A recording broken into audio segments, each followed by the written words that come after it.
He didn't just steal her surgery money, he emptied her entire account while she lay in pain, counting down to a life-saving operation. When she confronted him, he laughed in her face and said, "You're better off dead anyway. One less burden." Then he walked out, leaving her with nothing but mounting hospital bills and a failing body. 2 years later, the woman he wrote off as better off dead returned. But this time, she wasn't begging. She was powerful, untouchable, and ready to make him regret every word. What do you think happened next? Hello family, welcome back. Before we begin, I have a small but heartfelt request, please. Subscribe. Your support is what keeps these stories alive. Every time you click that button, you're helping us share voices that would otherwise be forgotten and stories that deserve to be heard. And in the comments, tell us where you're watching from, because together, we are not just telling stories, we are keeping hope alive. The rain was steady that evening, tapping softly against the kitchen window of the small apartment Clara Mitchell shared with her fiancé, Ethan Brooks. The air smelled like burnt coffee and worry. On the counter, a neat stack of bills sat next to a half-eaten dinner. Clara had barely touched her food. Her back ached with every breath. "Ethan," she said quietly, her voice tired but hopeful. The hospital called again today. They confirmed the surgery date. Next Monday, Ethan looked up from his phone, barely glancing at her. Next Monday? That soon? "Yeah," she said, forcing a small smile. "I've been saving for this for years. Dr. Avery says if I wait any longer, there's a chance I won't walk properly again." Ethan sighed dramatically and set his phone down. "You don't have to keep saying it like that, Clara." "I get it, it's serious." She smiled faintly, trying to hide the pain twisting inside her. "I know. I'm relieved. It's finally happening." He nodded, then leaned back in his chair, eyes darting toward the money folder sitting on the table. "So, how much is it again?" 42,000, she said softly. "Everything I've saved since nursing school. I finally transferred it from the savings account this morning. I'll need you to pay the hospital deposit tomorrow since I can't stand in line that long." Ethan raised an eyebrow. "You trust me with that much money?" Clara laughed nervously. "Of course I do." "You're my fiancé, Ethan," he smirked. "Right. I was just joking, but the joke didn't feel funny. Something about his tone made her chest tighten. She brushed it off. Maybe she was just tired. That night, Clara sat on the couch, scrolling through old photos on her phone. Pictures of her and Ethan smiling at barbecues, laughing at the beach, looking like the perfect couple. Everyone always said, "You're so lucky, Clara. He's such a good man." But lately, Ethan felt like a stranger. He came home late. He was always on his phone. And when she talked about her pain, he just sighed, like her suffering was an inconvenience. She rubbed her lower back, feeling the dull throb that never went away. Her condition, degenerative disc disease, had gotten worse. The doctors said without surgery, she'd lose mobility within a year. Still, she believed in love, in Ethan. That was her first mistake. It was almost midnight when Clara woke to the sound of whispering.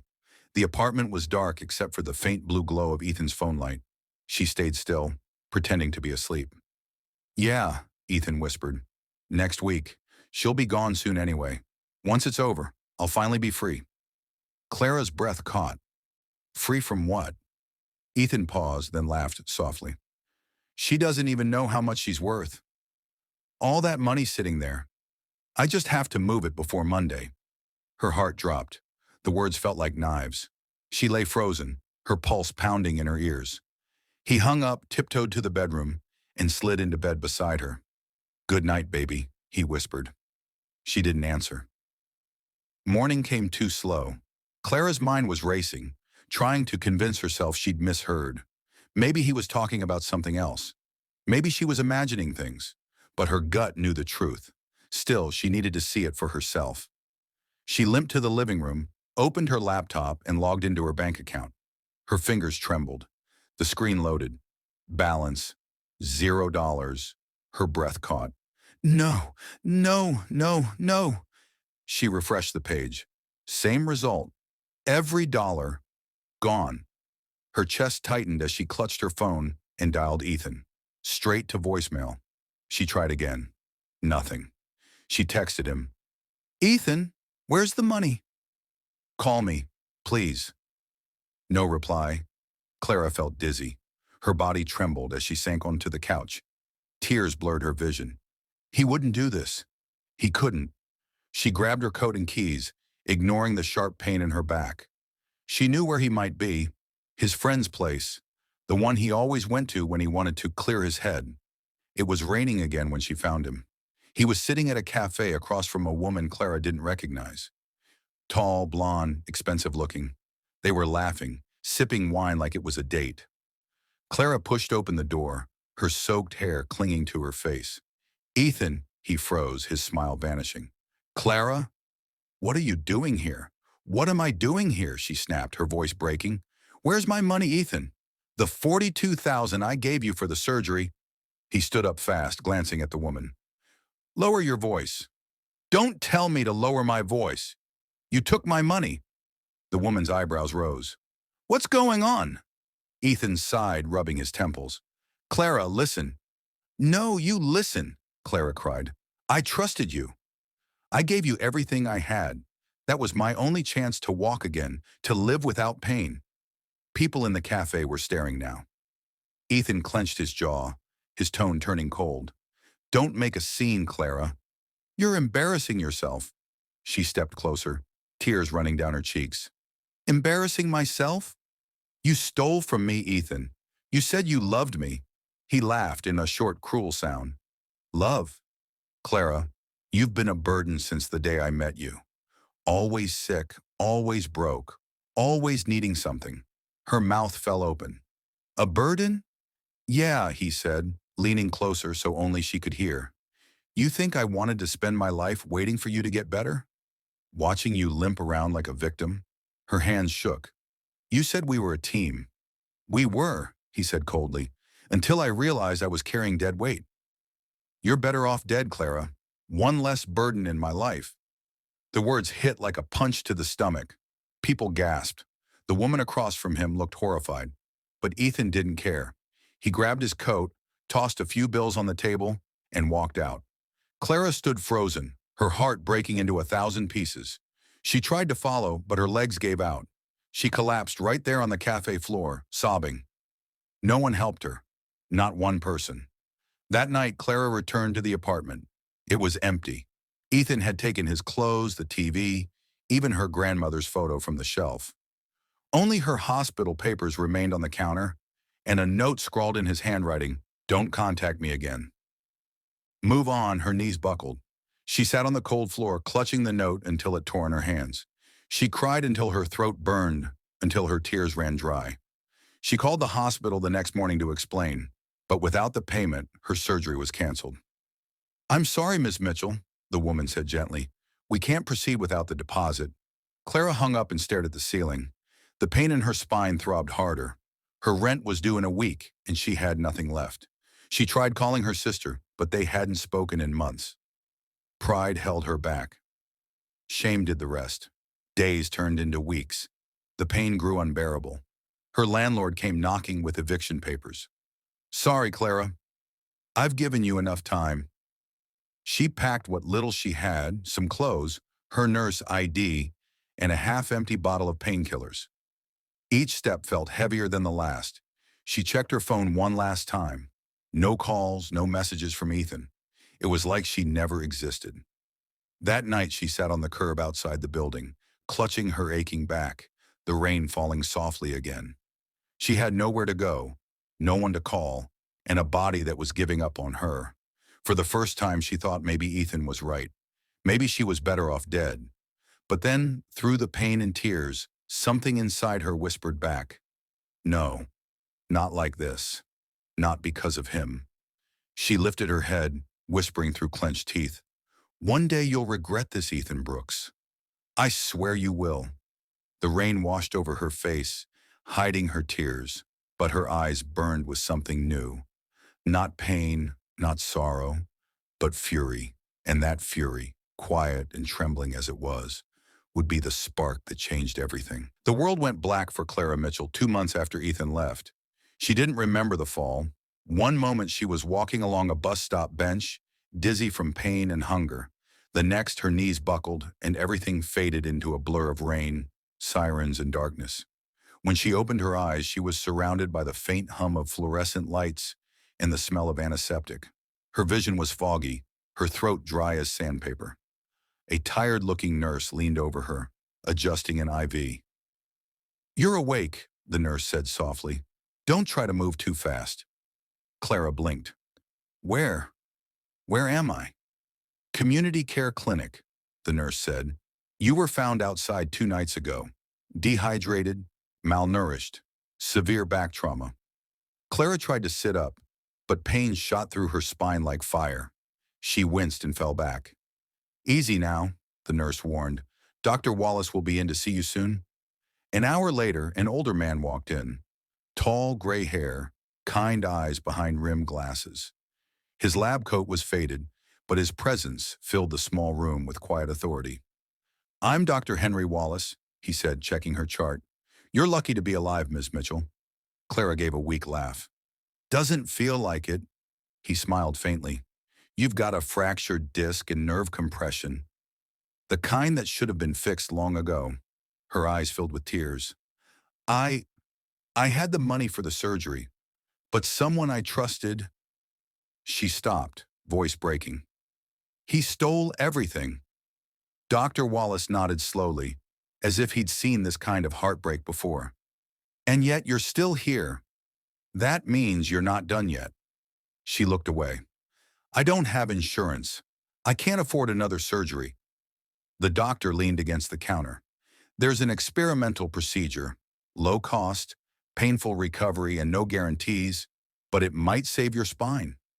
Clara hesitated. "If it fails?" He met her eyes. "Then you might never walk again." The silence stretched between them. Outside, the sound of rain tapped against the window. Clara clenched her jaw. "Do it," she said. "I've already lost everything." "What's one more risk?" Dr. Wallace nodded. "You've got fight in you, Ms. Mitchell." "I like that."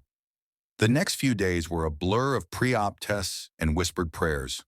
The clinic was small and worn down, flickering lights, chipped paint, and the faint scent of disinfectant that never went away. But there was warmth there. Nurses smiled, patients encouraged each other, and Dr. Wallace moved through the halls like a quiet guardian. When the surgery day arrived, Clara was terrified. As they rolled her into the operating room, she stared up at the ceiling lights, whispering to herself, "Please, let me have one more chance." The last thing she heard before darkness swallowed her was Dr. Wallace's calm voice.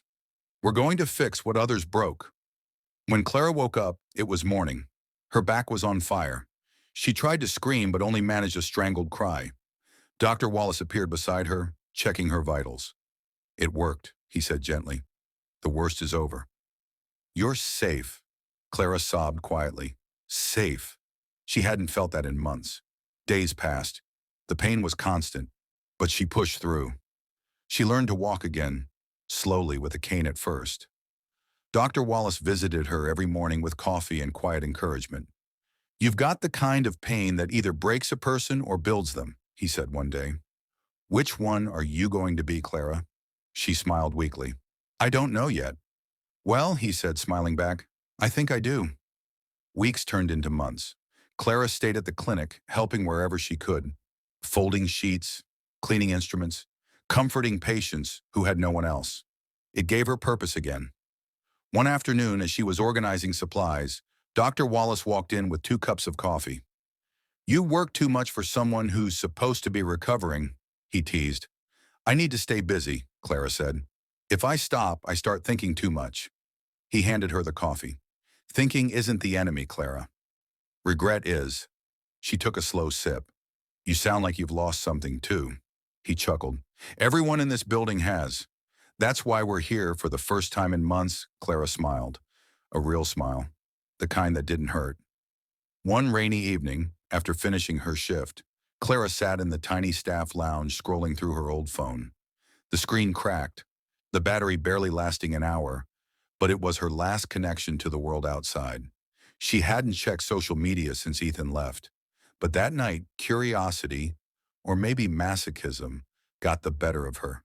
She opened it, The first thing she saw was a photo. Ethan and Melissa Green, her best friend, dressed in white, standing on a beach, hashtag just married. Clara's hand froze. Her stomach twisted as she scrolled. Photo after photo. The honeymoon in Greece, the new house, the luxury car with a red bow. Melissa flashing a diamond bracelet Clara recognized immediately. Her bracelet, her ring, her smile. Each post was like a slap to the face. She scrolled through the comments. Power couple. So happy for you both. True love always wins? Clara laughed bitterly.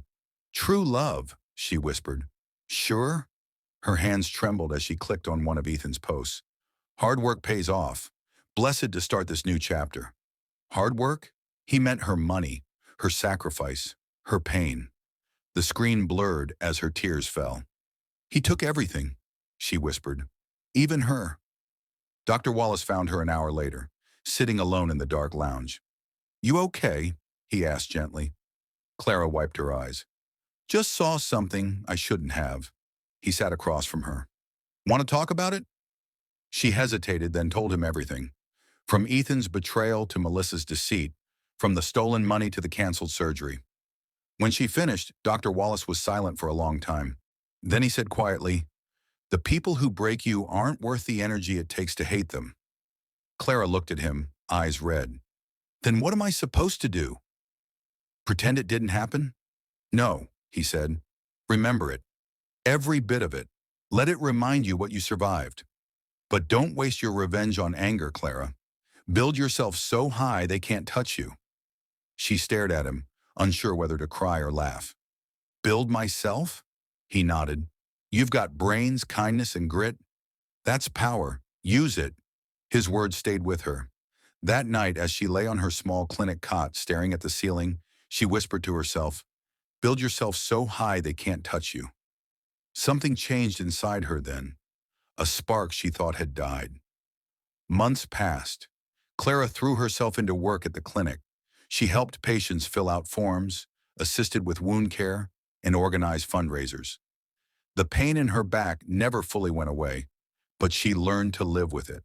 The scar that ran down her spine became her reminder, not of what she lost, but of what she survived. Dr. Wallace often watched her from his office window, pride flickering in his eyes. You're stronger than you think, he told her one morning. She smiled. Because I had a good teacher. He laughed. Don't flatter an old man. One afternoon, as Clara was cleaning the reception desk, she overheard two patients talking about a news story on TV. She turned up the small clinic screen. A reporter spoke over footage of a luxury car and police tape. Local businessman Ethan Brooks faces allegations of fraud after investors claim he misused company funds.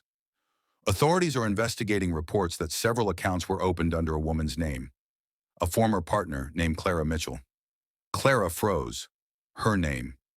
Dr. Wallace walked in and saw her face. What's wrong? She pointed at the screen. That's him. Ethan. He's using my name. They both listened as the reporter continued. Brooks has denied the accusations, stating his former fiancée gave him permission to manage her finances. Clara's blood boiled. Permission? He stole everything, and now he's blaming me? Dr. Wallace crossed his arms. He's trying to bury you to save himself. She clenched her fists. Not this time. He gave her a long look. Then what will you do? Clara exhaled slowly, her voice calm but firm. What you told me. Build myself, higher than he ever imagined. Over the next weeks, Clara began making plans. She learned bookkeeping, marketing, and business basics from Dr. Wallace. He showed her how to manage clinic donations and small grants. You're a fast learner, he said one evening as they reviewed spreadsheets. I've got motivation, she replied with a small smile. Dr. Wallace smiled back. That's dangerous, in the best way. He grew to care for her like a daughter, and she saw in him the father figure she'd never had. He never asked too many questions about her past, and she never complained about her pain. It was an unspoken understanding between survivors. One quiet Sunday afternoon, Dr. Wallace called her into his office. He looked tired but peaceful. Clara, he said softly, I'm retiring for good. My heart's not what it used to be. Clara blinked. What? Number. You can't. The clinic needs you. He smiled. It has you now. She shook her head, tears forming. I can't do this without you. Yes, you can, he said, taking her hand. You already are.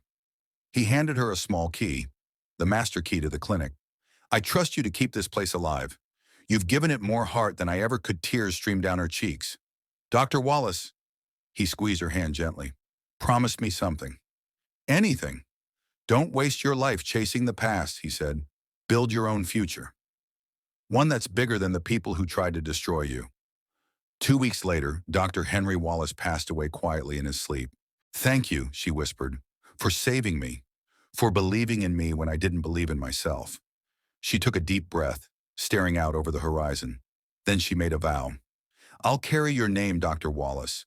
I'll build something that matters, and I'll make sure they remember me. From that day on, Clara Mitchell ceased to exist. She became Clara Wallace, a new woman with a new purpose, not just to survive, but to rise, and to destroy everything Ethan Brooks had built on her pain. The city glittered beneath her penthouse windows, tall glass towers glowing against the night sky, each one a symbol of ambition and survival. Clara Wallace stood there quietly, a glass of wine in her hand, her reflection shimmering back at her. The woman staring at her now was unrecognizable from the one who once begged for mercy on a rain-soaked street. Her once fragile frame was now strong and poised. Her hair, once dull and tangled, fell sleek and dark over her shoulders. The scar that ran down her back had faded but remained visible, a thin reminder of where she'd been and how far she'd come. 2 years. That's all it had taken. 2 years to rise from the ashes Ethan Brooks left her in. 2 years to build an empire from nothing but pain, grit, and the words of a dying mentor. Build yourself so high they can't touch you. She whispered the words now like a prayer. Behind her, the soft hum of her office echoed. Floor-to-ceiling windows, minimalist decor, and the bold silver logo on the wall. Wallace MedTech. The company had started as a small clinic initiative, funded by the last bit of savings she and Dr. Henry Wallace had scraped together before his death. Now it was one of the fastest-growing biotech firms on the East Coast, a leader in affordable surgical technologies and community healthcare solutions. Her company saved lives. Ethan had almost ended hers. The irony wasn't lost on her. That morning, Clara walked into the boardroom, a long glass table surrounded by executives, analysts, and lawyers. Everyone straightened the moment she entered. She carried herself with quiet power, her voice calm but commanding. Morning, everyone, she said. Let's get started. Her CFO, a sharp woman named Ava Collins, stood up. We've analyzed the next round of acquisitions. Several smaller firms are on the table, but one stands out. Brooks Health Ventures. Clara froze for a fraction of a second, her pen hovering over her notes. She forced her face into a neutral expression. Brooks Health Ventures? Ava nodded. Yes, ma'am. Based in Boston. Once a mid-tier health investment firm, now bleeding money. They've been accused of mismanagement, false reporting, the usual mess. But they still have valuable assets. It could be a strategic acquisition. Clara leaned back, her heartbeat quickening. Do we know who owns it? Ethan Brooks, Ava said. Former investor, now CEO. His wife, Melissa Brooks, serves as financial director. Clara's hand tightened around her pen until her knuckles turned white. She stared at the documents in front of her, her expression unreadable. I see, she said finally. What's the valuation? Low, Ava replied. They're desperate for a buyout. With our resources, we could turn it around in months. Clara nodded slowly. Prepare the paperwork. I'll review it personally, Ava smiled. Understood. I'll have the legal team draft a merger proposal under the Wallace MedTech umbrella. Good, Clara said softly. Let's make it happen. When the meeting ended, Clara remained seated, staring at the company file on her tablet. Her name, Ethan Brooks. The name that used to make her stomach twist. The name that had once destroyed her. Now it made her smile. She opened the file, scrolling through the numbers. Debt, lawsuits, missing funds. She almost laughed. You finally did it, Ethan. she whispered. You destroyed yourself. She swiped to the photos section. Official press shots of Ethan and Melissa standing in front of a luxury office building, holding hands like the perfect power couple. Melissa's smile was sharp, almost smug. She wore designer clothes, diamond earrings, and a gold bracelet that looked painfully familiar. Clara's bracelet. Her chest tightened, but there were no tears this time, only a cold satisfaction. You thought you buried me, she murmured, but you planted a seed. A week later, the acquisition team scheduled a video meeting with Brooks Health Ventures. Clara decided to attend quietly, letting her executives take the lead. She appeared on the screen under her corporate name, Mrs. Clara Wallace, her camera off, her voice low and composed. Ethan appeared first, slightly heavier, tired eyes, the charm replaced by stress. Melissa sat beside him, her perfect smile a little too forced. Ava began the presentation. Wallace MedTech is interested in acquiring your firm and merging operations under our management. We believe your assets could complement our current medical innovation initiatives. Ethan leaned forward. That sounds promising. We've been looking for the right partner. His voice, that same smooth, confident tone that once melted her heart, now made her stomach turn. He had no idea who he was talking to. Clara spoke for the first time. Mr. Brooks, she said evenly, your company's financials are concerning, but I see potential. Ethan smiled faintly. Thank you, Mrs. Wallace. We just need the right backing. Perhaps, Clara said. Send me your full financial reports. We'll review everything before proceeding, Melissa spoke up. Of course, Mrs. Wallace. We're eager to cooperate. Her voice trembled just slightly. The same voice that once called Clara's sister. The meeting ended. Clara turned off her camera. For a long time, she sat in silence, her hands shaking slightly. Then she whispered, You don't even recognize my voice, Melissa. Guess ghosts sound different when they come back. Over the next month, Clara buried herself in their financials. Every transaction, every statement, every hidden account. What she found made her blood run cold, and then burn with fury. Ethan was still the same snake. Money laundering, false charities, offshore accounts. And Melissa wasn't innocent either. She'd helped him forge signatures, including Clara's name on old loan documents. Together, they'd used Clara's stolen identity to hide funds years ago. Now they were drowning in the lies they'd built. Clara printed one of the forged forms, staring at the familiar fake signature. You used my name to build your world, she whispered. Now I'll use mine to take it. 2 weeks later, the board approved the acquisition. Clara kept her composure through every legal meeting, every call, every email. On paper, it was business. In her heart, it was justice. During the final signing, Ava handed her the folder. All done, Ms. Wallace. Brooks Health Ventures is officially ours. Pending your signature. Clara took the pen slowly. Her reflection gleamed on the polished table. She remembered the hospital bills, the pain, the humiliation. She remembered lying in that cold apartment, wishing for death. Now she was about to sign away his empire. She pressed the pen to paper and wrote her name in steady strokes. Clara Wallace. Below it, the printed line read, Effective immediately, Brooks Health Ventures is a wholly owned subsidiary of Wallace MedTech. She smiled, not wide, not cruel, just a quiet, knowing smile. Poetic, she whispered. Ava looked up. Did you say something? Clara closed the folder. Just thinking how life comes full circle. Ava grinned.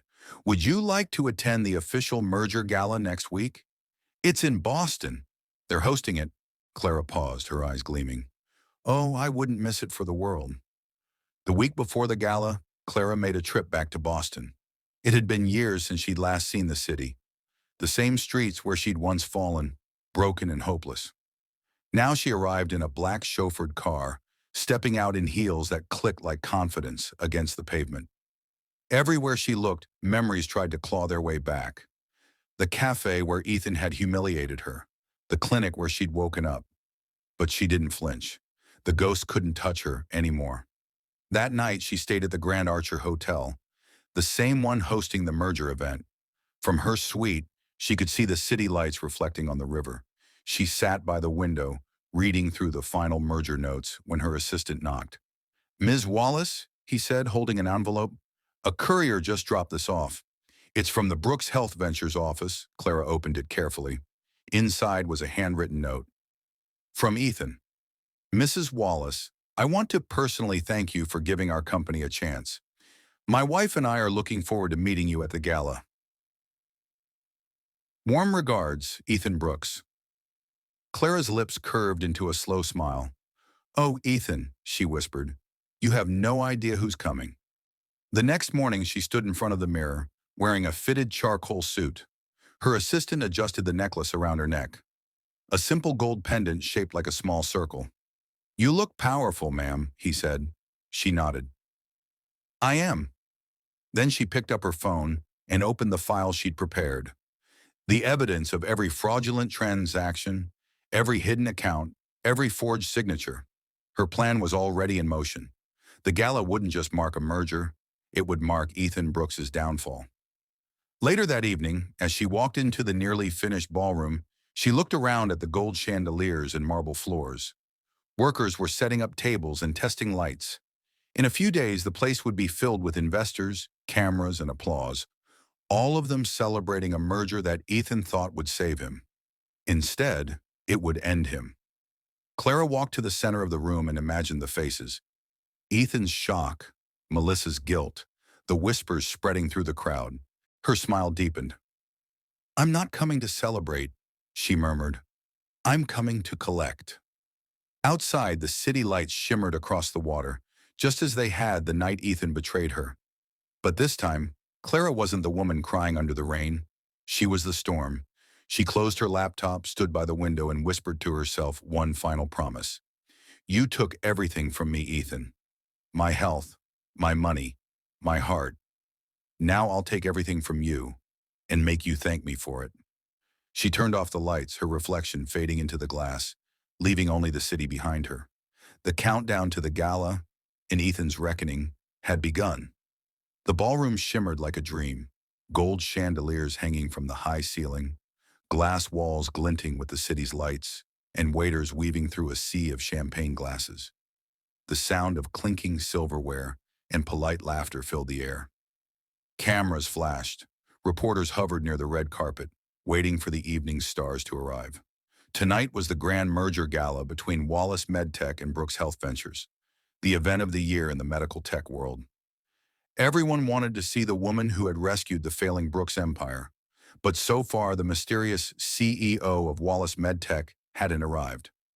Ethan Brooks stepped out of a sleek black limousine, his arm linked with Melissa's. They were dressed to impress, he in a tailored navy tuxedo, she in a glittering gold gown that hugged her perfectly. Flashbulbs went off as they smiled for the cameras. "Mr. Brooks, how does it feel to finally secure the merger?" a reporter called. Ethan grinned confidently.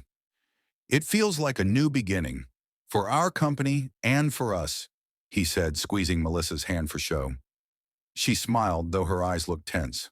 "We're grateful for the opportunity. Wallace MedTech has been an incredible partner. They entered the ballroom like royalty, greeting investors and business associates." Ethan clinked glasses, laughed loudly, and soaked in the admiration. But underneath that polished smile, he was nervous. His company had been seconds from collapse. The merger was his last chance to survive. He leaned close to Melissa. "Once this deal stabilizes, we'll be untouchable." "No one will even remember the lawsuits," Melissa forced a smile. "If everything goes as planned," he gave her a cold glance, "it will. Just keep smiling." She looked away. The guilt was starting to crack her perfect surface. The orchestra faded as the event host walked onto the stage. "Ladies and gentlemen," he began, "tonight we celebrate innovation, resilience, and partnership. Please welcome the man behind Brooks Health Ventures, Mr. Ethan Brooks." The crowd applauded as Ethan took the microphone, all charm and confidence. "Thank you, everyone," he said smoothly. "This merger marks a new era of growth. Together with Wallace MedTech, we'll revolutionize healthcare and make history." He paused for effect, soaking in the attention. "This partnership is about trust," he continued, "about believing in each other when things get tough." A murmur of approval rippled through the audience. Ethan smiled proudly, unaware of what was coming. The host stepped back up, his tone bright. And now, please welcome the visionary behind Wallace MedTech, Mrs. Clara Wallace. The applause was instant and thunderous. The doors at the end of the ballroom opened slowly. Ethan turned toward the entrance, smiling politely. Then the color drained from his face. Clara Wallace walked in like she owned the world. Her black gown shimmered under the lights, the fabric flowing like liquid silk. Diamonds glinted at her ears, subtle and elegant. Her hair was pinned up, her posture perfect. And when she smiled, it wasn't soft or shy. It was powerful. The scar that once ran down her back was barely visible beneath the gown's low cut. But it was there, a quiet mark of survival. Ethan's hand tightened on his champagne glass until it almost shattered. Melissa gasped. "Oh my God!" Clara stepped onto the stage, the applause still echoing around her. She took the microphone from the host, her gaze never leaving Ethan's face. "Thank you," she said calmly. "It's an honor to be here tonight, celebrating the merger between Wallace MedTech and a company that once tried to bury me." A few confused laughs spread through the crowd. Ethan's face went pale. "See, Clara?" His voice cracked. "You're alive?" She tilted her head slightly, eyes gleaming. "You said I was better off dead, Ethan." "Looks like death was good for business," gas rippled through the room. Every eye turned toward Ethan and Melissa. Melissa stepped forward, trembling. "Clara, please. It wasn't like that." Clara's tone hardened. "Save it. You didn't just steal my money. You stole my trust, my friend, my future." She gestured around the room. "But look around, Melissa. It's mine now." The screens behind Clara flickered to life. A presentation began to play. Bank statements, forged documents, and offshore accounts. Ethan's signature. Melissa's name. The audience whispered, shocked. "This," Clara said, her voice steady, "is what I found during the merger review. Fraud, money laundering, forged accounts. Years of lies." Ethan lunged toward the stage. "Stop this! You can't—" Security moved instantly, blocking him. Clara looked down at him coldly. "I can, because I own you now." The crowd erupted in murmurs. Journalists lifted their phones, recording every word. She turned back to the screen. "While you were celebrating your stolen success, my team was building a case. I've already sent the evidence to the authorities and to your investors." Right on cue, 2 IRS agents entered the ballroom, flashing badges. The murmurs turned to chaos.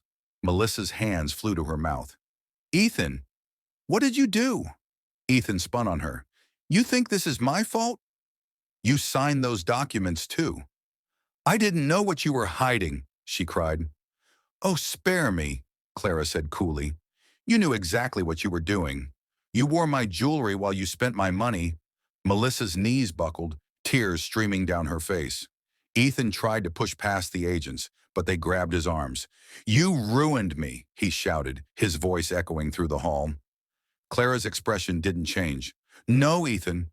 You ruined yourself the day you left me to die." Flashes burst like fireworks as reporters captured every second. The once power couple was led through the crowd, Ethan shouting, Melissa sobbing. Investors whispered in disbelief. Clara stood tall, her expression unreadable. It wasn't joy or anger, just quiet finality. When the room finally settled, the host, now pale and sweating, approached her. "Mrs. Wallace, would you like to continue with the presentation?" Clara smiled softly. "I already have." The crowd erupted into uneasy applause. Some admired her, some pitied her, but all respected her. Later, as the guests began to leave, and the police car's lights flashed outside, Clara walked toward the exit. The marble floors echoed beneath her heels. "Clara!" Melissa's voice called out weakly. Clara turned. Melissa stood by the door, mascara streaked down her cheeks, her once glamorous dress torn at the strap. "Please," she sobbed. "I didn't know he'd do that to you. He said you were gone. He said it was over." Clara studied her for a long time, her face calm. "You were supposed to be my friend, Melissa. You didn't just take my money. You helped him bury me." Melissa fell to her knees. I'm sorry he manipulated me. I thought, I thought he loved me. Clara's eyes softened just slightly. He didn't love you, Melissa. He only loves himself. You just learned it the hard way, Melissa's voice broke. Then please, forgive me. Clara looked down at her for a moment, then knelt slowly, her voice barely above a whisper. I forgave you the moment I realized your betrayal was my freedom. She stood and walked away as Melissa wept on the marble floor. Outside, the flash of cameras lit the night. The headlines would spread by morning. CEO Clara Wallace exposes corrupt power couple at merger gala. A month later, Wallace MedTech's headquarters buzzed with new energy. Investors poured in, impressed by Clara's strength and integrity. The company's valuation doubled. But Clara wasn't thinking about money. She had something else planned. Her assistant entered her office with a folder. Ms. Wallace, the board approved the new foundation. Good, Clara said, signing the documents. Name it the Henry Wallace Fund. Start with $20 million. It'll cover free surgeries for women who can't afford care. Her assistant smiled. Dr. Wallace would be proud. Clara looked out the window. He's the reason I'm here.